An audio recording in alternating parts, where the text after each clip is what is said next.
দিয়েছে, যদি এগুলো ভালো থাকতো তাহলে আনছো না রে, নে খা। ফেলে দিলে? হ্যাঁ। খাবারগুলো এভাবে নষ্ট করলে তাহলে?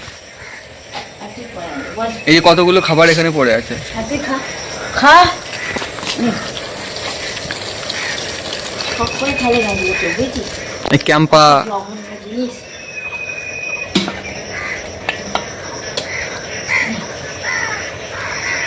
খেয়ে তো রোগ হবে। এই যে বাউলিটাও তো ফেলে দিয়েছো। বালি দেখতে তাজা, কিন্তু সারা অত জঘন্য খেতে, খেতে ভালো না।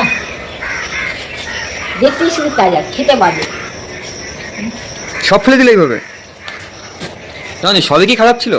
ঠিক আছে, ছোন পাপড়ি ছিল, বাউলি ছিল, একটা কি বাইবেল কি একটা কেক ছিল, ক্যাম্পা ছিল, সবই নাকি পচা, সবই এক্সপায়ারি ডেট ওভার, সবই কিন্তু মানে দেখতে পেলে মানে একদম ক্যামেরার সামনে অন ক্যামেরায় সবই কিন্তু ফেলে দেওয়া হলো। কি হয়েছে? তারপরে তুই কত বছর আগে দেখ ডাব্বা? কেমন জঘন্য খেয়ে। এই ডাব্বাটা কি তোমাকে মানে কেকের সঙ্গে ছিল না তোমার ঘরে ছিল ওটা? না, ওটা ঘরে। তাহলে ঘরের ডাব্বা তুমি ফেলছো কেন? তো দরকার